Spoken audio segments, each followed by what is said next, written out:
സസ്പെൻഷനിൽ തുടരുന്ന N Prashant IASന്റെ hearing ഈ മാസം 16 നടക്കും. വൈകുന്നേരം 4:30 ചീഫ് സെക്രട്ടറിക്ക് മുമ്പിൽ ഹാജരാകാനാണ് നിർദ്ദേശം. കാരണം കാണിക്കൽ നോട്ടീസിന് ചീഫ് സെക്രട്ടറിയുടെ തിരികെ ചോദ്യങ്ങൾ ചോദിച്ചയാളെ ഹിയറിംഗിന് വിളിച്ചതിൽ ഒരു വിഭാഗം IASകാർക്ക് അതൃപ്തിയുണ്ട്. സെയ്ഫ് സൈനുലാബ്ദീൻ ഉരുളമായി ചേരുന്നു. സെയ്ഫ്, ഇദ്ദേഹത്തെ നേരിട്ട് കേൾക്കാൻ തീരുമാനിച്ച കാരണം എന്താണ്? മുഖ്യമന്ത്രിയുടെ നിർദ്ദേശപ്രകാരമാണ് അദ്ദേഹത്തെ നേരിട്ട് കേൾക്കാൻ വേണ്ടിയുള്ള തീരുമാനം ചീഫ് സെക്രട്ടറി എടുത്തത്. അതിന്റെ അടിസ്ഥാനത്തിൽ ഇന്നലെ തന്നെ അദ്ദേഹത്തിന് ഹിയറിംഗിനുള്ള നോട്ടീസ് നൽകിയിരുന്നു.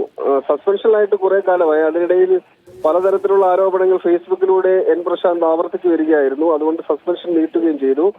എന്നാൽ മുഖ്യമന്ത്രി അതിനകത്തൊരു നിർദ്ദേശം നൽകി, പ്രശാന്തിനെ നേരിട്ട് കേൾക്കണമെന്ന് നിർദ്ദേശം നൽകി. അതിന്റെ അടിസ്ഥാനത്തിലാണ് നോട്ടീസ് നൽകിയത്. ഈ മാസം 16-ാം തീയതി വൈകുന്നേരം 6:30 സെക്രട്ടേറിയറ്റിലുള്ള ചീഫ് സെക്രട്ടറിയുടെ മുന്നിൽ ഹാജരാകാനാണ് നോട്ടീസിൽ പറഞ്ഞിരിക്കുന്നത്. നോട്ടീസ് ഫേസ്ബുക്കിൽ എൻ പ്രശാന്ത് പങ്കുവെക്കുകയും ചെയ്തിട്ടുണ്ട്. അതേസമയം ഈ നടപടിയിൽ, അതായത് ഹിയറിംഗിന് വിളിച്ച നടപടിയിൽ ഒരു വിഭാഗം IAS ഉദ്യോഗസ്ഥർക്ക് കടുത്ത അതൃപ്തിയുണ്ട്. മുതിർന്ന IAS ഉദ്യോഗസ്ഥർക്കാണ് അതൃപ്തിയുള്ളത്.